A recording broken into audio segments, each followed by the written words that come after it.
grab a seat.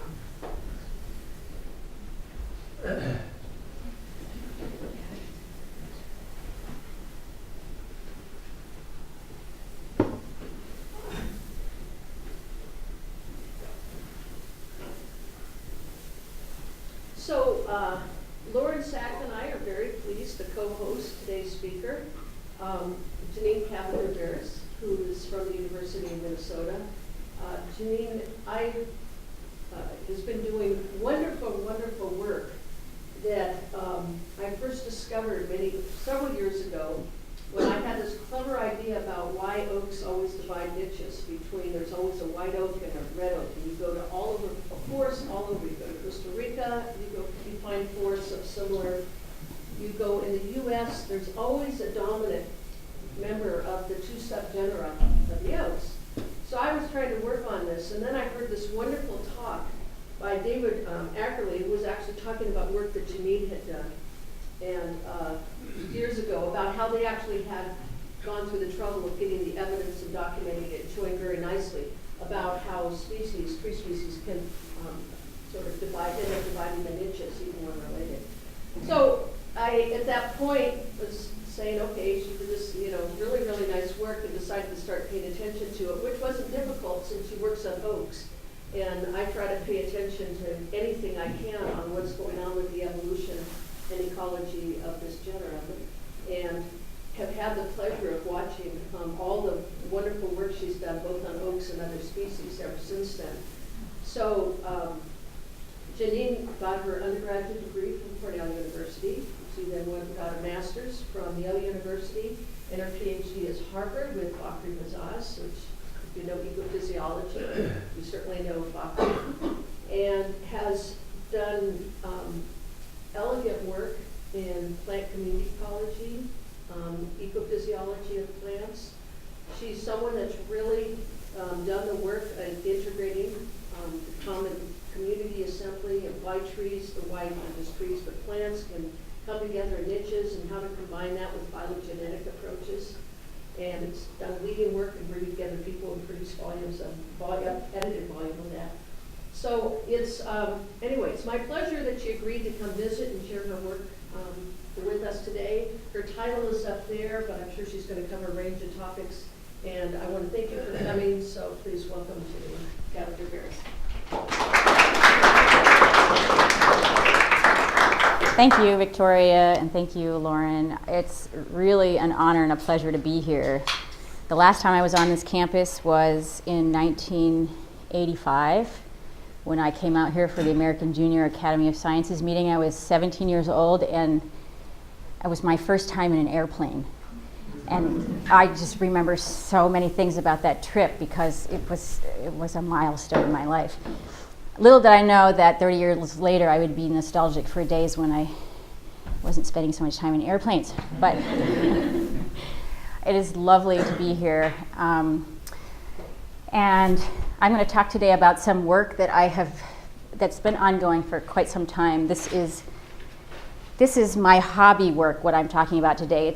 I have some good funding for this, but it's also the thing I do when I don't have any funding. This is the part of my research that I'm very passionate about, most passionate about. And the thing that got me into this in the first place was because I have always had a great concern for stewardship of the earth, and I justify my work and my existence because I think it has some relevance for trying to understand how we put a planet back together. If we can understand basic ecological and physiological principles, then we have some hope of restoring a planet that's under threat in so many ways. And a lot of what I've done, a lot of the thinking I have done has been in the realm of that of early naturalists that seamlessly integrated ecology and evolution. That kind of mindset of thinking simultaneously about both went by the wayside a little bit when ecology became a very mathematical discipline, and it was intractable to take into account deep history. And so my good friend Evan Weyer was part of producing this fantastic book that in the introduction poses this question of, It is the job of ecologists to figure out how communities assemble given a pool of species. And never mind how that pool gets there, but it's pretty clear that how the pool gets there is pretty important for community assembly, and also what happens to those species or populations, individuals, when they're in a community in a given setting. So work I'm talking about today covers some of the evolutionary aspects in this puzzle, so it reaches beyond what ecologists classically have sought to do. I'm going to take us back to an early debate, Clemens and Gleason, that may well, in the minds of your classic textbooks now, be solved. This debate where Clemens thought communities were superorganisms, species were intricately associated, and the whole system couldn't function without its individual parts, which contrasted very much with Gleason's perspective that a community is really just an assemblage by chance. Species are all individually distributed, and a community is just a snapshot in space and time, and that's your community. I have thought that they were actually looking at different parts of the elephant, and that in fact there surely is assembly by dispersal and then sorting, which is a common way that we as ecologists view community assembly, is that species come in with traits that have evolved in some other context. They land somewhere and they sort into habitats for which they can persist well in. So they make it through a series of filters, perhaps an abiotic filter that allows them to persist well, and they can persist given the biotic milieu that they're in, the pests and pathogens and competitors that they find themselves with. And so this might be more of the Gleasonian perspective, but if you spend more time in some tropical areas, including subtropics in the southeastern United States, where species aren't moving around as much as they do in the temperate zone, and species spend a lot of time interacting with each other such that they evolve in relation to each other, you can get scenarios that look more like this, where you get dispersal coming in, and then you get in situ radiation, where species actually radiate to fill to actually partition various niches, whether they be biotic or abiotic. And so the process of diversification itself can be very important for community assembly. So I'm going to leave you with that by way of introduction, and just tell you a little bit about a project that we could think of as a case study for community assembly on continental scale. This is our Proyecto Encinos. We're doing the Oaks of the Americas. The systematics of the oaks, interestingly enough, has not yet been worked out. We're working on it madly right now. This is our team. And we've made a lot of progress using rad-seq DNA, genome-wide sequence data, and are finally able to start putting together the phylogeny of the oaks in a very meaningful way.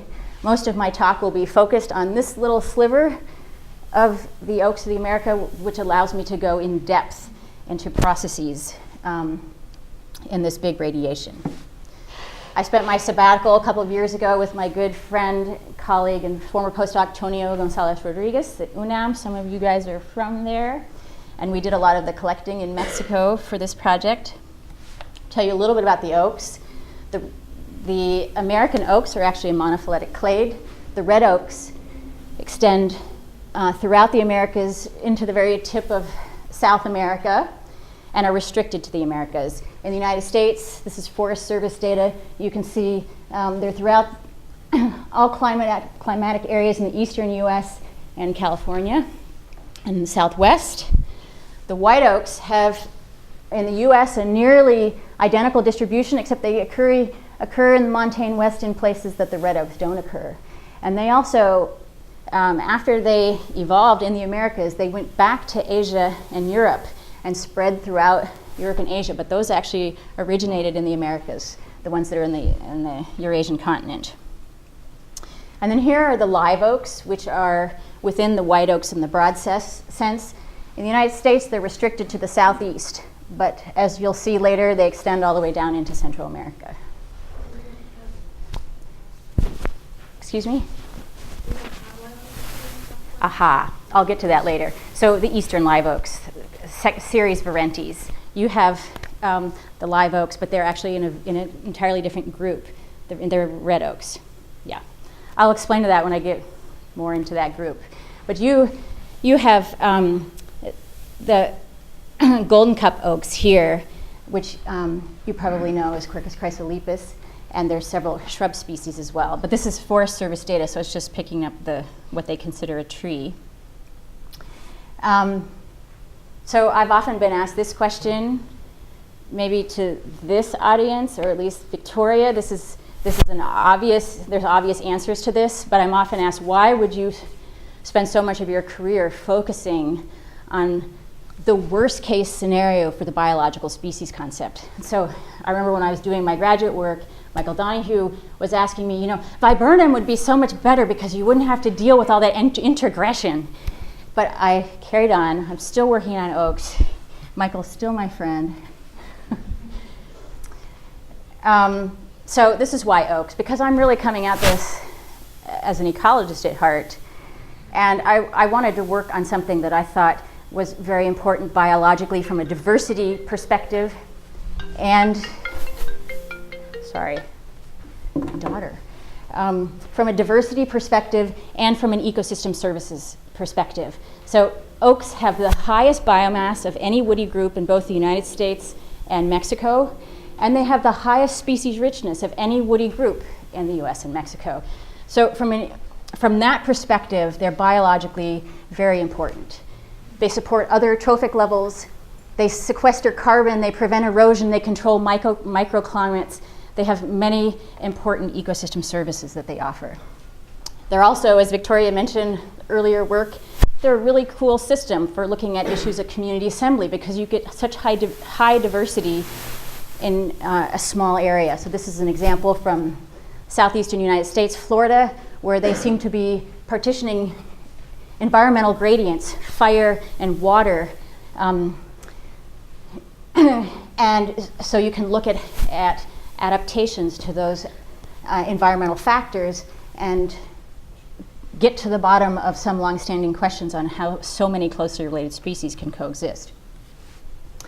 In that system, we find this interesting pattern of phylogenetic overdispersion where rather than all the fire-adapted species being from one lineage and all the more hydric mesic species being from one lineage, we actually see that the red oaks, white oaks, and live oaks have species that have radiated into all of those major kinds of habitats along hydrologic and fire gradients. And that was an interesting finding at the time because it seemed to contradict ideas of niche conservatism. And it turned out, well, there's probably some scale dependence here. If you scale out, well, oaks are still oaks and they like it pretty dry compared to willows. And at larger spatial scales, you stop seeing phylogenetic overdispersion and start seeing more clustering. And so maybe all that was going on was that you're getting competitive processes going on locally and environmental filtering processes going on at larger scales. And there really isn't much to consider about the diversification process itself. But I'd always thought, well, really, diversification is at the heart of this. The way that oaks radiated is really critical to how they assemble. And so with the Forest Service data, we can now actually scale up really big scales. They've got plots all across the United States at local community scale levels, and then you can aggregate to get at larger and larger scales to see if phylogenetic community structure changes with scale. And here's phylogeny of the forest species of the oaks. And if we take at the plot level, we look at species richness, and we start out at the smallest spatial scale that they have data for. That's what our species richness looks like. We can then aggregate to 1/8 of a degree lat longe cell, and now you start to get accumulation of species. So you get increased species richness as you expect based on species area relationships. And as you scale out farther, 1/2 of a degree lat longitude, and we can do this at any spatial scale we like, you get more diversity, and then At 1 degree cells, you start to see very high diversity in some places, and you get this classic pattern that you get increasing species richness, particularly at the lower latitudes, as you increase area. Well, do we actually see that phylogenetic structure changes such that you get increased clustering as you increase spatial scale, as environmental heterogeneity and environmental filtering processes become more important at larger spatial scales? And what we actually find is there's a series of metrics you can test this with. This is the nearest taxon index. A higher value is more clustered, a lower value is more over-dispersed, and we basically find that there's very little pattern as we increase spatial scale. So what that basically means is that at every spatial scale you look, as Victoria was saying, you get a red oak and a white oak. You get these two major lineages, and you get multiple lineages occurring together anywhere you go at whatever scale you look. And here's another example. This is in the U.S., in the southeast. Here's in the southwest, two species that are occupying very similar Hutchinsonian type niches, but they diverged 40 million years ago. If you just look at this from a biomass perspective, and you look at reds and whites, at higher latitudes, there's very few species, but they alternate between reds and whites, white, red, white. And all the way down here, as you start to get lower latitudes, you start to get these other groups coming in. And so you get really good partitioning across the continent of these different lineages. And so my conclusion from this analysis is that you can't really understand the process of colonization of this continent without understanding the radiation process, the diversification process itself. And there's parallel adaptive radiation such that you get these two lineages always occurring, nearly always occurring in the same habitats. So I'll just bring you back to this figure and argue pretty vehemently that evolution is critical to understanding community assembly because we have to know how this pool arises. Now this is all still by way of introduction to this system, the live oaks, series Virentes, which are different from your live oaks. And these occur in the southeastern United States. This is Quercus virginiana. It's a very large and beautiful tree.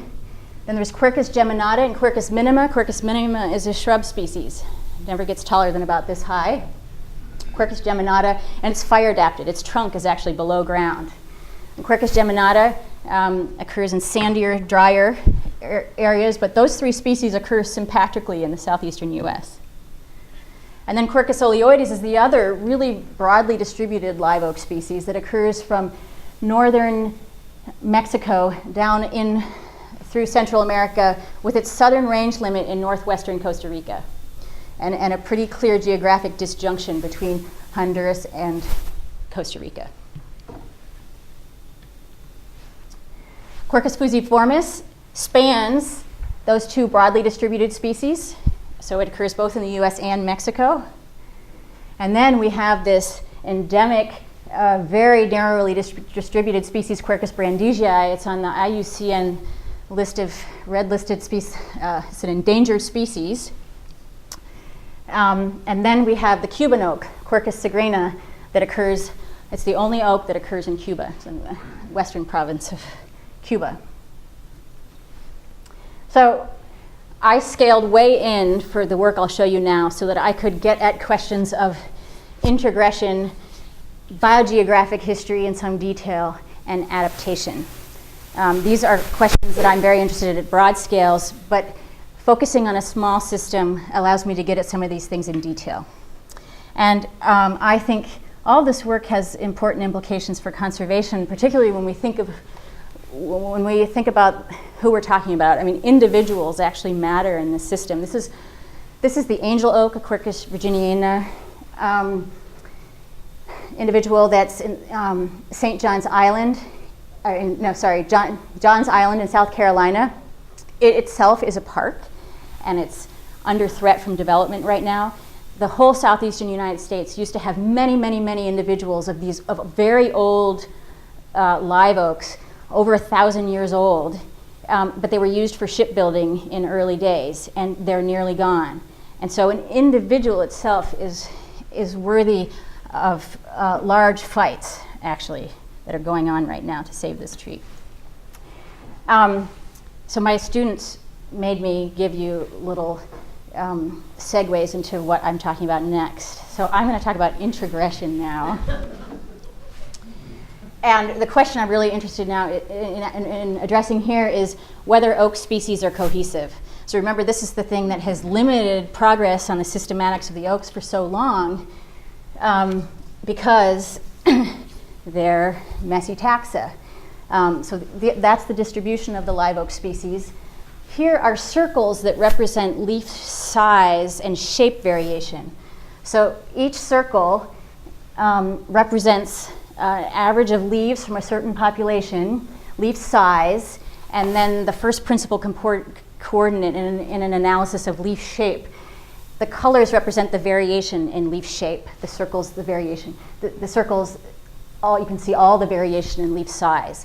And so what you see is there's tremendous variation, even within a population, in leaf size and shape, making them taxonomically tricky to work out. And the plasticity and morphological variation has made this a troubling group. So I'll first go to this earlier study that looks at two of these sympatric species in the southeastern United States, Quercus geminata and Quercus virginiana. Ecologically, they partition a soil moisture gradient. So Quercus geminata occurs in drier sites, and Quercus virginiana in more mesic sites. And then using nuclear microsatellites, we see that they actually partition, these markers separate those two species pretty nicely, so they are not a big introgressed mess. There is some introgression here, and we found about 5% individuals showed admixture, but they are actually separating out as pretty clean species based on these markers. And morphologically, despite all the, and this is hard to see, I apologize, but despite all the morphological variation within a species, they separate out discretely into two distinct clusters. So these are pretty coherent species, despite the fact that you can often see two individuals of each species occurring right next to each other. So how do they coexist? How do they not fuse? So we did some phenological measurements and looked at flowering times. And it turns out that Virginiana flowers earlier than Quercus geminata by a couple of weeks. Quercus geminata tends to wait for the spring rains to come, potentially because it lives on these drier sites. And that flowers need a lot of hydraulic support, and this may be a mechanism that leads to non-random mating between the two species and keeps them fairly coherent. Okay, but now we have some better data to throw at this. So on our systematics project with Andrew Hipp and colleagues, we've been using restriction site associated DNA sequencing, in which we chop up the genome with an enzyme, and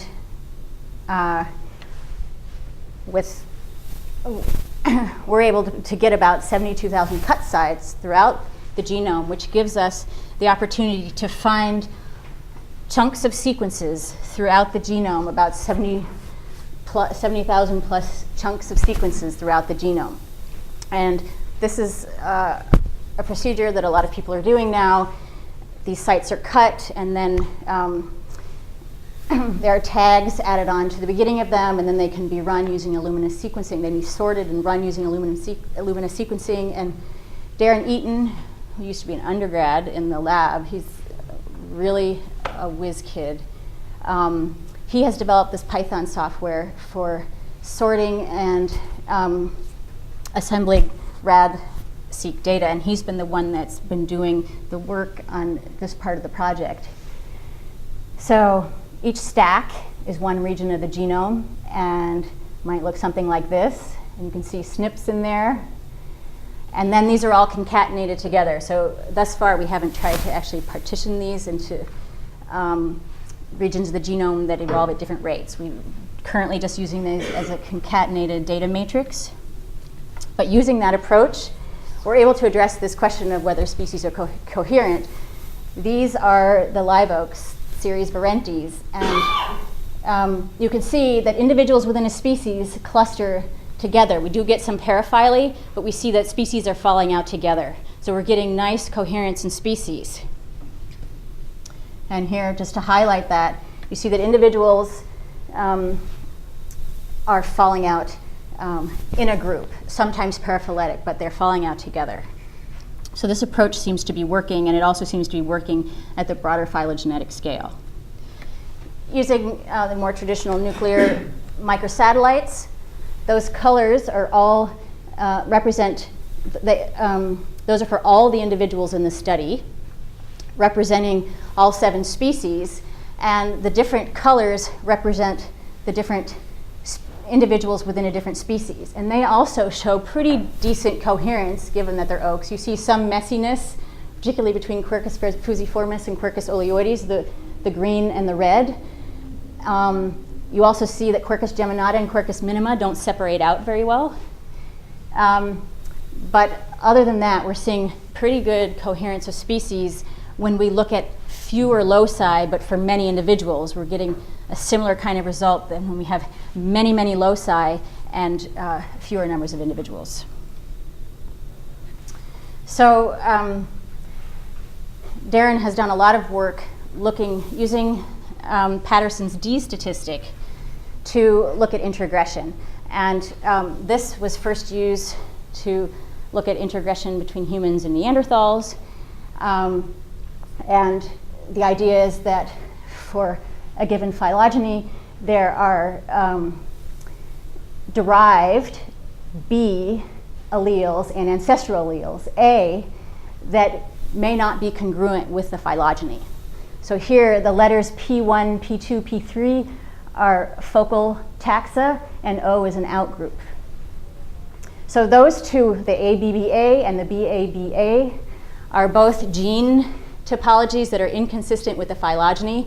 If this is due to incomplete lineage sorting, stochastic lineage sorting, then you would expect an equal number of those two patterns. And so using this D statistic, you can count the number of alleles that fall out in this, of loci that fall out in this pattern, and subtract the ones that fall out in this pattern, and the difference between those over the total should show symmetry if there isn't introgression going on. If there's asymmetry, so if there's introgression between P2 and P3, that will show up as asymmetric. And so Darren's actually gone through painstakingly through all possible combinations to look at this. And he's also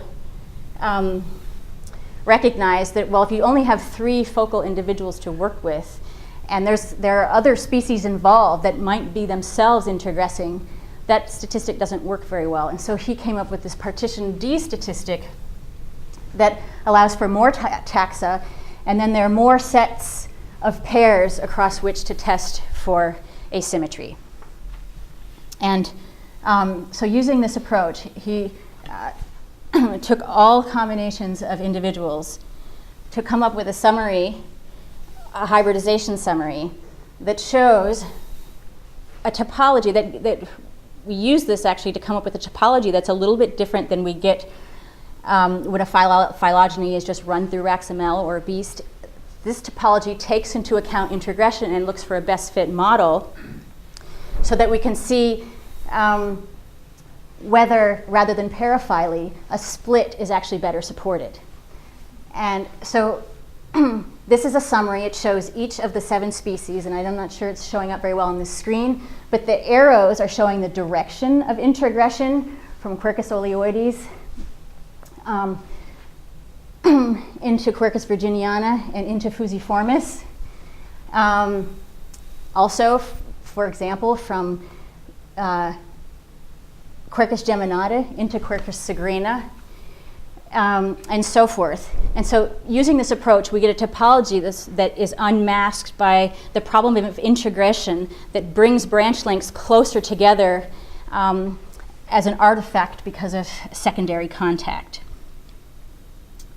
So I'll come back to this later, but I'm going to move now, another segue, to biogeographic history and conservation.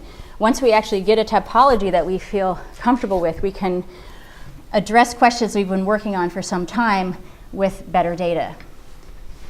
And so for quite some time, I've been trying to understand whether this population, this isolated population in Costa Rica, is something special.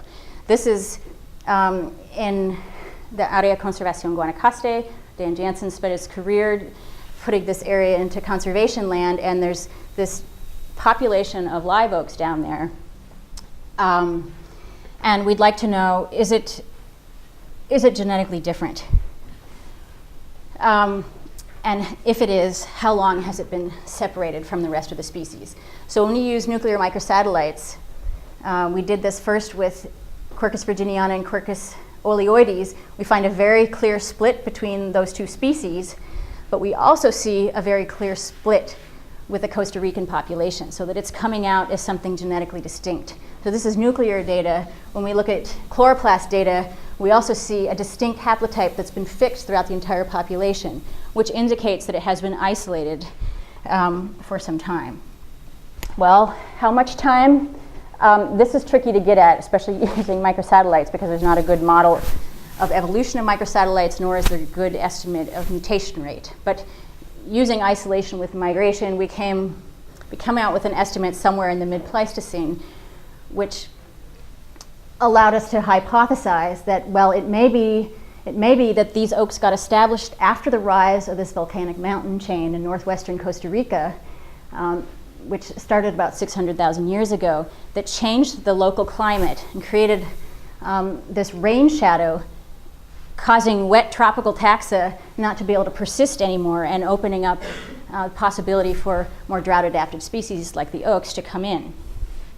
So this is a question that I'm going to come back to. I'm going to then pose another question and embarrass Paul a little bit, who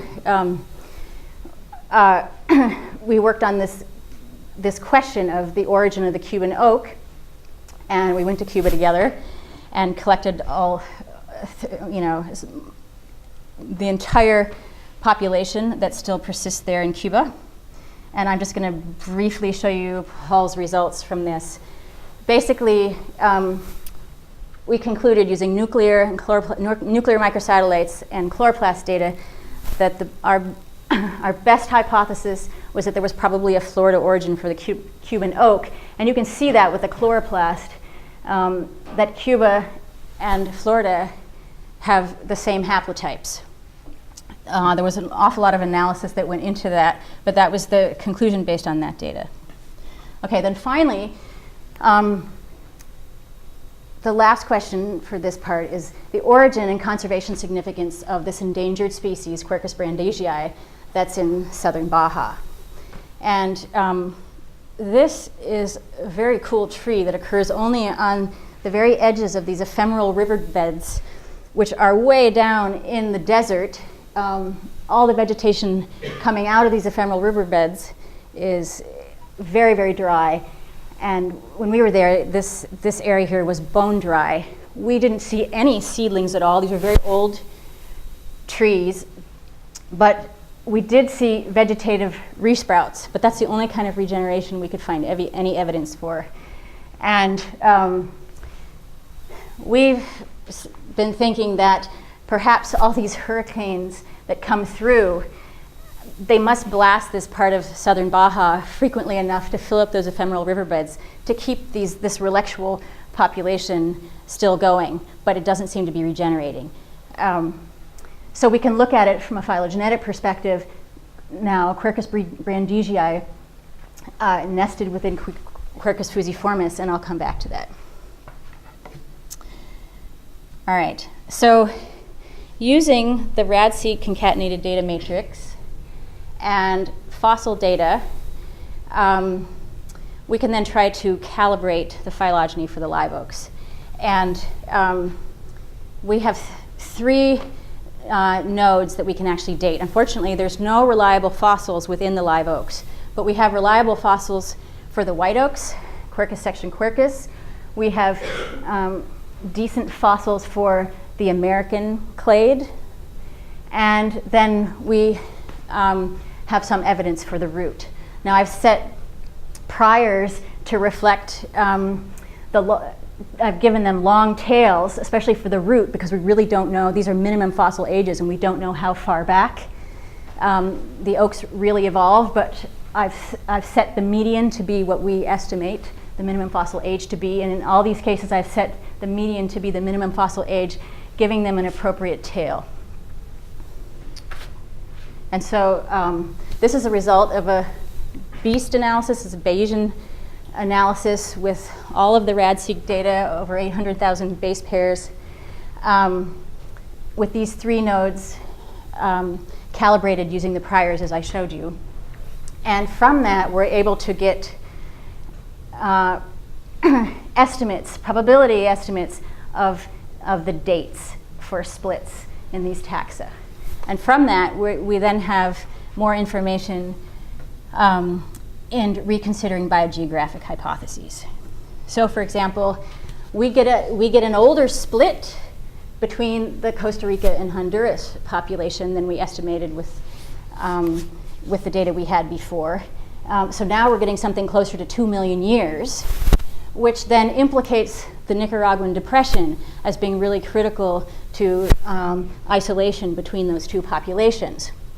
There was a lot of volcanic activity, and this Nicaraguan depression arose during a period that's consistent with that divergence, such that that may be more likely to be what's behind the separation between the Costa Rica and Honduras population. And then when we revisit the origin of the Cuban oak, and we try to be super, super careful with this because it contradicts previous results, but the best fit model is actually that Quercus sagrana has a Central American origin and is sister to Quercus oleoides, and that there was gene flow between Quercus sagrana and the Florida species subsequently. We've also used another approach. We've used tree mix, and we get very similar results, also implicating Quercus geminata as introgressing. That was an early hypothesis that seems to be supported with this genome-wide data. So we're getting new results using this information now. And then finally, revisiting Quercus brandegii, this appears to have split from Quercus fusiformis something like 9 million years ago, which is consistent with the timing of the formation of the Sea of Cortez, which started to drift apart as early as 12 million years ago and wasn't complete until about 5 or 6 million years ago. And so that may have been involved, but clearly there has been range retraction because it does look like Quercus brandegii was probably part of a much more widely distributed species that was the ancestral population probably was both was much more widely distributed if climate changed and there was range retraction along with then the split caused by the Sea of Cortez. That could explain how we get this relictual population down in southern Baja. In any case, it does inform us that this is of high conservation concern, and there isn't much chance of that species persisting without some help. Okay, so finally I'll move into adaptation. And I'm going to come back to this this diagram now and look at, well, how much evolution actually is happening in situ. So often we think that trees don't really evolve very quickly because they have such long generation times, and they just deal with environmental variation through plasticity. How much do they actually adapt? And here, Dan Jansen, who certainly thought a lot about evolution, declared in Santa Rosa, where this oak is, that most of the species he sees have evolved elsewhere, and they just fit themselves in to the community without actually adapting to it. So clearly there's a lot of phylogenetic conservatism, but how much adaptation is there, and can we find evidence for it? And so I'm not going to actually present results from this experiment. I will just tell you this has been a monster project, extremely difficult in many ways. But we have done a reciprocal transplant experiment between a low elevation, high elevation population in Costa Rica and Honduras, so that we can get across the Nicaraguan Depression and see how much evolution has occurred since the population split. And the reason we do low and high elevation is you can see the difference in the rainfall during the dry season. The high elevation, it actually rains during the dry season enough that it's not nearly as harsh as down in Santa Rosa, where it hardly rains at all during the dry season. And so there's a full reciprocal transplant here with Zamorano, Honduras, which it's actually not very wet even in the wet season, and there's a depression in the middle of the wet season. And so we have precipitation additions that we have going on there. And then we've also brought in populations from Belize and Mexico.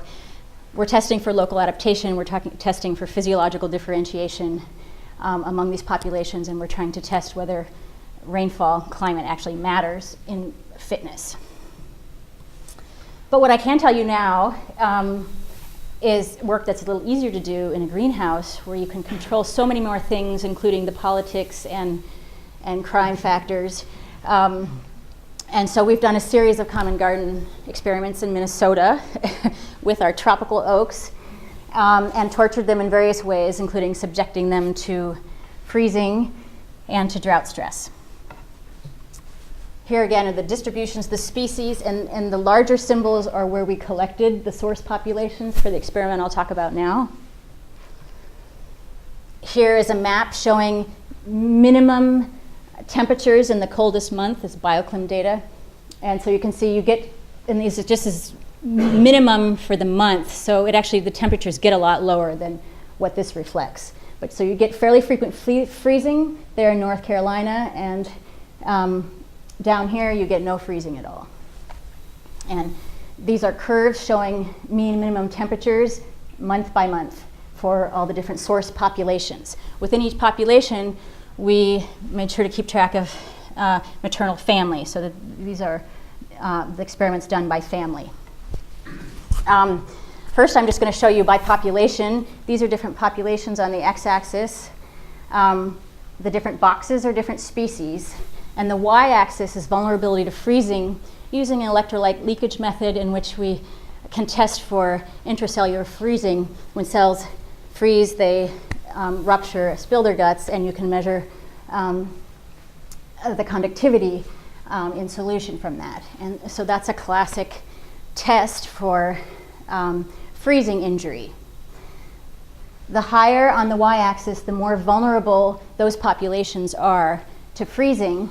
The black are when they were grown in a temperate treatment where they were exposed to cold and allowed to cold acclimate.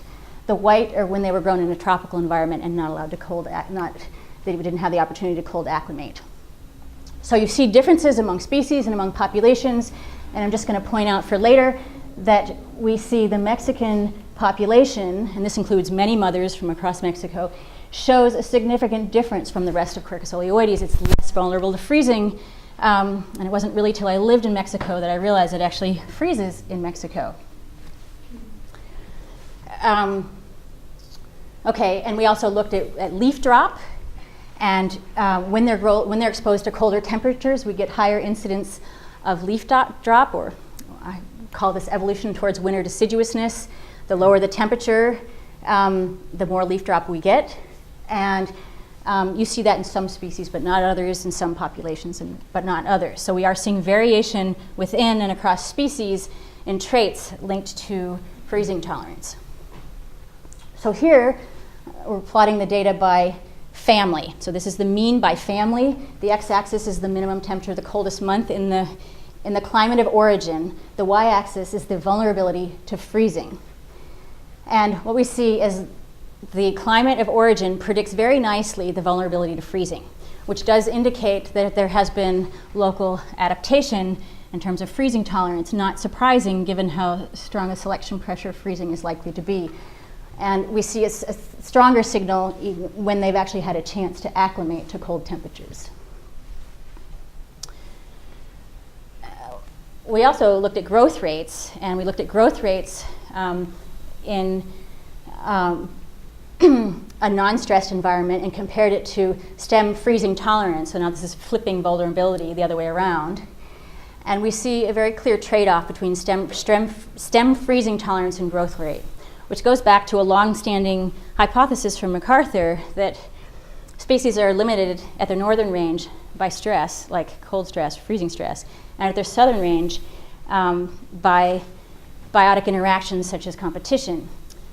So apparently, these oaks have given up freezing tolerance so that they can have higher growth rates at tropical latitudes. I used to think it was the other way around, that they acquired freezing tolerance, but now that we actually have the phylogeny in hand, we know that Quercus fusiformis, which has the highest freezing tolerance, is basal. And so it's looking like freezing tolerance is ancestral, and loss of freezing tolerance is derived, and that there must be selection pressure causing populations to lose freezing tolerance, perhaps so that they can allocate more energy to growth and be more competitive. I also mentioned that this seems to be important for species distributions, gene flow, and migration. We see asymmetrical migration, gene flow between Quercus oleoides and Quercus virginiana to the north. The tropical species cannot flow north, but the temperate species can migrate southward, and we pick that up with the molecular tests using isolation by migration, with migration. Okay, so now I will look at some results in terms of photoprotection and the xanthophyll cycle. This is I think I used this in my class, my ecophysiology course the other day, but on the x-axis is light energy, on the y-axis is photosynthesis. The more light, the more excited the chlorophyll get, and you get more chlorophyll excitation. And you also get more photosynthesis up to a point, and then it becomes saturated. More light can't actually be used for photochemistry, and so you get this excess excitation. And somehow that has to be dissipated, and if it can be dissipated in a controlled manner, it won't do things like form oxygen radicals that destroy proteins. Now, when photosynthesis is depressed due to stress, such as cold temperatures, nutrient stress, or drought stress, there's even more excess excitation energy that needs to be dissipated in some controlled manner. So incoming light energy has three pathways for being released through photochemistry, photosynthesis, a very small amount through fluorescence, and then through heat dissipation. And this can be either in a photoprotective manner, the xanthophyll cycle, and also some other pathways, but it also can be in a destructive manner, which we might call photoinhibition. So if we go now to the xanthophyll cycle, which is well worked out by Demig Adams and colleagues, and they found these xanthophyll pigments, this process of deepoxidation, where oxygen molecule is lost, and then the molecule goes through a conformational change, and in that process of going through the conformational change, releases excess energy. And then when exposed to low light levels again, it returns back to velic xanthin. So we have this cycle where velic xanthin changes to antheric xanthin A, and then zeaxanthin as deepoxidation proceeds, and then cycles back at night or in the dark.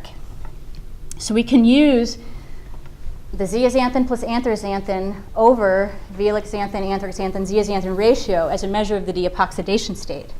Now we can measure this using high pressure liquid chromatography in the lab. And what we find is that for two of the species, Quercus fusiformis and Quercus oleoides, some of these points have entirely disappeared, the gray ones for the well-watered plants. Under well-watered conditions, we see no response.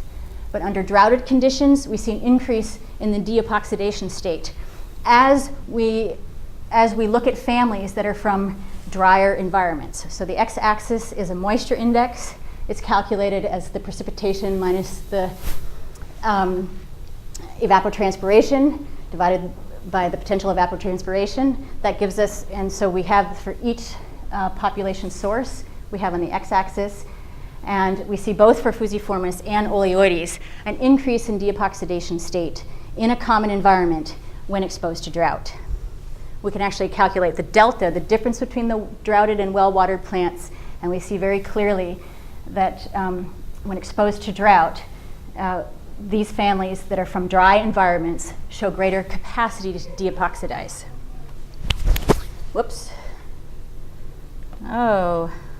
All right, well, I'll just tell you what I'm going to talk about now if I can get this restarted. I'm going to talk about Lauren Sack, who came up with this really cool index a long time ago, stomatal pore index, and he's done all kinds of things to make it easy for people that want to do high throughput stuff to measure complicated things in simple ways. And so we have, we've done stomatal pore index for all these guys in the greenhouse. And if I can get the data, here we go.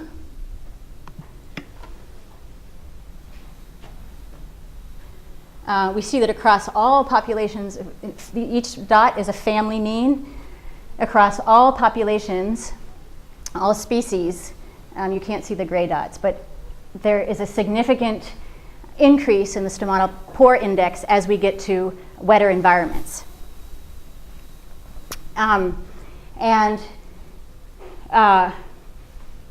So what that's indicating is that stomatal pore index is associated with a whole suite of traits that are important for leaf hydraulics and allow greater water transport capacity.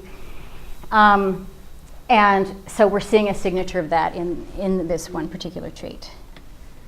Okay, last thing. So we're doing a series of candidate genes to try to link functional attributes to specific genes. We're in the baby stages now. This is in collaboration with Jean Romero-Severson and two of our students that have been working on this.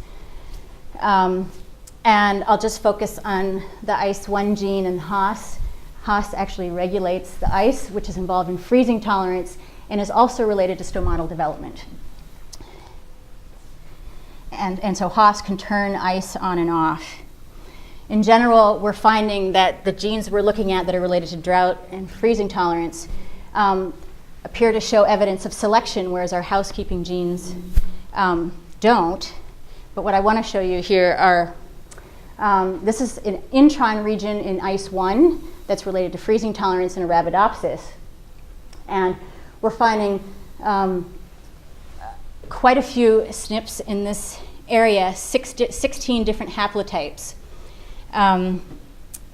This is early data, so I can give you, we've only done this for Quercus oleoides and also the Cuba population too, but we're finding now in an exon region of Haas, which regulates ICE1, that there are 15 non-synonymous amino acid substitutions, 18 amino acid haplotypes that are non-randomly distributed.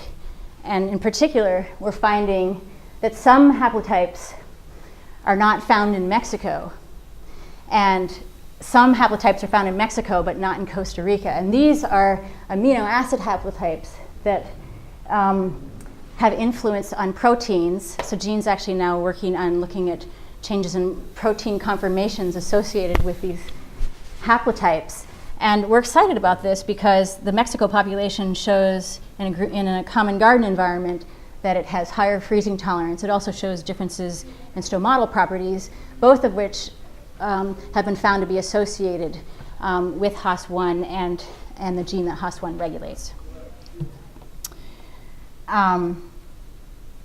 Okay, so take-home messages for today. I've tried to convince you, probably for this crowd it's not very difficult, that evolution is important in the typically thought of ecological process of community assembly. Diversification has to be taken into account when we think about how species assemble into communities, whether we're talking about the local scale or very broad scales. We are seeing species coherence in the oaks despite introgression, which gives us now new tools for asking long-standing biogeographic questions and addressing conservation issues. And finally, we're starting to see associations between genes, stress tolerance, and species range limits that go back to long-standing ecological questions about what enforces species range limits and why species are distributed where they are. So I will stop there.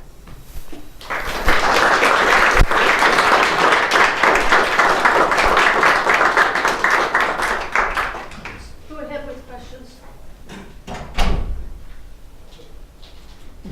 Go ahead. Well, I guess what I'm interested in the role of competition in the sorting of species by habitat, environmental filtering. And although I can see, you have beautiful evidence for the red oak, white oak split being very old, and that local communities have components in both lineages, actually deducing that that's due to competitive interactions between those two lineages. We don't have a time machine, first of all, but it's not necessary. You could still have origination in different microclimates that would have proceeded without regard to whether there's competition between the two groups. So I guess I would ask, what would be the evidence from a phylogenetic point of view that would be the smoking gun for competition in the past that resulted in segregation of those two major lineages? Okay, so first, this is really important because I get misquoted all the time on this. I never actually implicated competition in that pattern of phylogenetic overdispersion. I've actually tried to clarify that it's the diversification, the adaptive radiation process is important. I don't interpret this all the time. Well, but okay, that you don't. That's good. What is causing adaptive radiation is competitive exclusion involved? I don't have a smoking gun for you, and I don't know. And I can give you an example that can give a pattern very much like competitive exclusion, and it's really difficult to differentiate those two. And that is gene flow, which is, you cannot ignore gene flow in this system. So if you take two taxa that are very closely related, you might predict they will competitively exclude each other, but they might also swamp each other into the same population so they can't even be distinguished as two species. So I don't have an answer for you. I've never tried to make the case that competition has created that pattern. And I'm just going to stop there. I mean, the loaded term habitat, environmental partitioning, to me is a loaded term because it suggests that competition was involved in the partition. Okay, so but that's a semantical thing, but people use it as synonymous with competitive interactions that have resulted in this. I mean, I don't have an answer either. I just wanted to know what your thoughts Okay, were. so let me attempt to get at the habitat partitioning question. So I've spent a lot of time actually looking at these taxa in terms of their physiological and functional attributes and looking at how their capacity to transport water in relation to where they are in a hydrologic gradient, Sure. or their ability to tolerate fire based on their bark thickness or their ability to resprout. And they're just very non-random associations with those attributes and where they occur on those gradients. And I would say they're going to be, you can invoke competition or not, but they're going to be more competitive if they've got fire tolerance in a fire. I'm not arguing that. Okay, so that's as far as I can get you with habitat partitioning. Well, this is a long-term discussion, but the issue is, whether the sorting by habitat could have been in the absence of competition, except selection within a population for adaptation to a local site could have driven those things without any interaction with other species. And that's. Okay, let me try this other one on you. Okay, so the other thing that I think is probably really important here, and I don't have evidence for it, but this is a more fun speculation than competition, and that is resistance to pathogens or pests. Yeah. Because you take oaks, the red oaks tend to be vulnerable to the same pathogens, particularly fungi. They don't form tyloses the way the white oaks do. They're really vulnerable to a lot of fungi. And if you intersperse red and white oaks, you're actually reducing the density. So you reduce density-dependent mortality when you intersperse them. That's biotic. There's biotic mediation there. It's not competition. And I find that actually more compelling than direct head-to-head competition between a red and a white oak. We should talk about this. I'm working on pathogens now too, so that's very interesting. Okay, go ahead. So I'll preface this with saying I'm not a botanist, so I may come off as perfectly ignorant here. But one of the things that I find really interesting about trees in particular is that, the reproductive parts are growing off of the meristems, right? And, like a tree like that can live, as you said, 1,100 years. So if you look at the reproductive parts on different parts of the tree, like those tissues have been isolated for 1,100 years, right?